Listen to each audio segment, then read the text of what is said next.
My name is Mike Nussbaum. I'm 97 years old. I've lived in Chicago all my life. I had rheumatic fever when I was 8 years old. Because of it, they sent me to a boys' camp when I was 9 years old as a part of my recovery. I did my first acting there. I became an athlete there. I learned how to get along with people. I did my first performing there.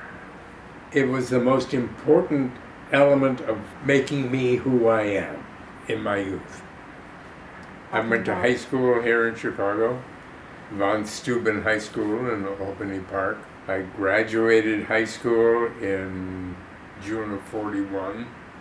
I went to the University of Wisconsin for a year and a half and then into the Army and served in World War II.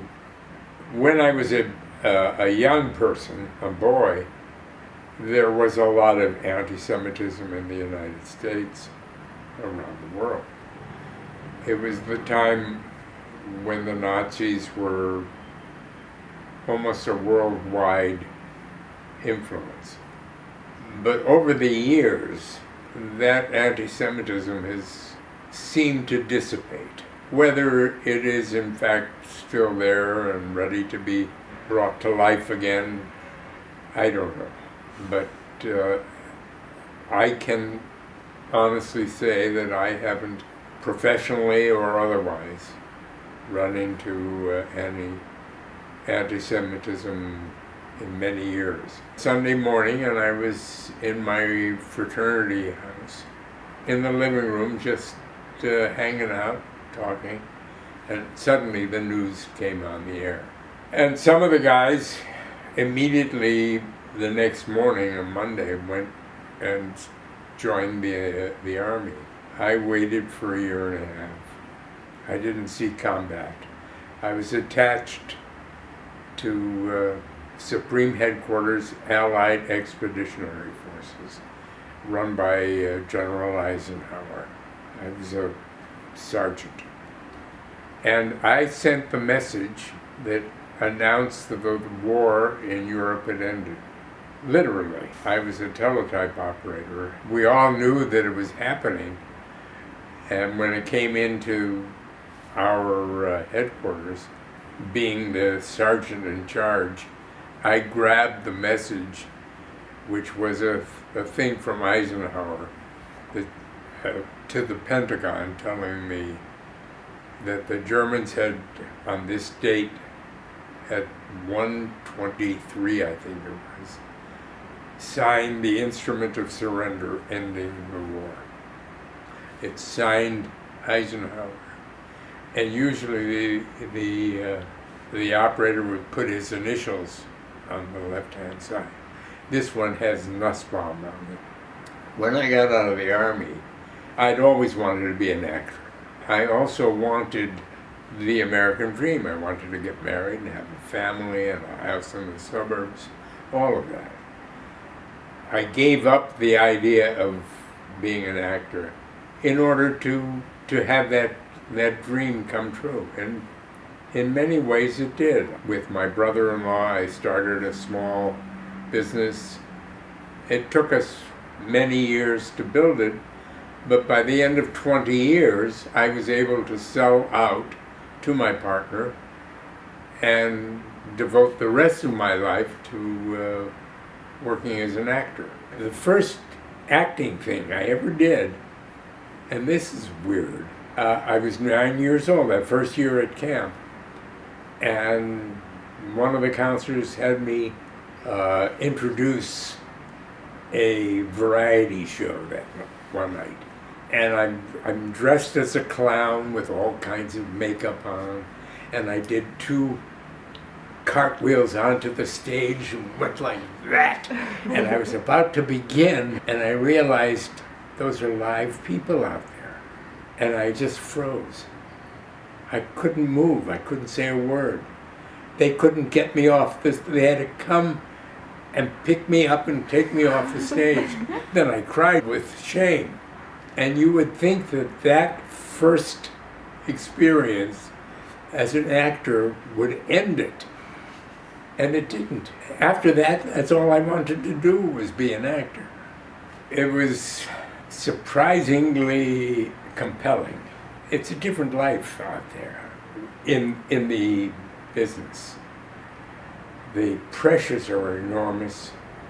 The opportunity to make huge sums of money. I was in the original David Mamet, Glenn Ross. I did Life in the Theater, the original. I did about half a dozen of David Mamet plays, the original version of those plays. And that to me was important because I know that David would not have given me the parts if he did not think that his plays would be served well by my work. Mamet, I guess, is the most important playwright, living playwright that I've worked with. Auditioned for Peter Brook, who is my age, and probably the most important director of theater in the world. And he was casting a Russian play. Dennehy was in it. Linda Hunt was in it. David Hyde Pierce was in it. Every one of them was well known except me. And Peter Brook offered me the part, and it was a very exciting thing. And my wife came with me. I wouldn't go otherwise. It was too long. 3 months in the Soviet Union and 3 months in Japan. And it was a really exciting thing. My wife had just been diagnosed with Parkinson's. And it was probably the last time we had a chance to travel and be together really tight for the rest of our lives, really. The biggest movie was Men in Black. And I had a tiny little part, but it was 2 or 3 weeks of work. 1 whole week when I went out to LA just to have my body made. Well, it took almost a whole week just for that to be made and painted properly so that it looked right and they could do all the funny things. I remember once doing a X-File up in Vancouver, and I had to do the voice over for the little man in the little alien in his head when it opened. I no longer am qualified to judge what is going to happen in September. It's very different. Those theaters all depend on subscription, and if that doesn't come back, then theater as we know it will change. It may change to something better, I don't know. It's clearly a turning point in history. The end of the pandemic and the huge forward push in technology. It means that something wonderful and exciting is about to happen. And you guys are going to be at the forefront of it. Glad I won't be here to see it, but it's going to be very exciting. I mean that.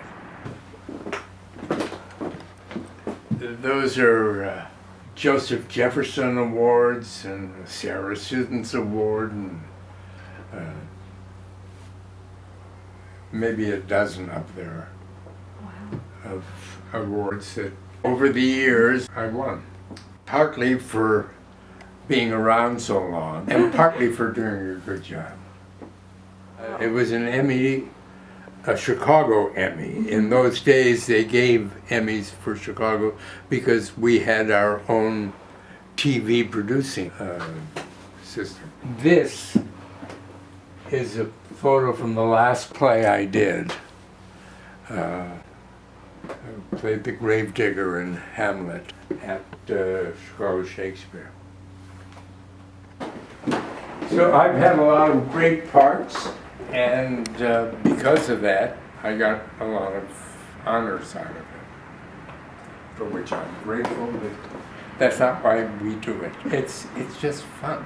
It seems strange to talk to an old man who still is looking for fun. So I hope not to be over.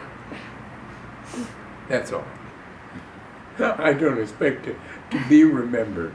You know, I just as a guy who did a good job and had a lot of fun.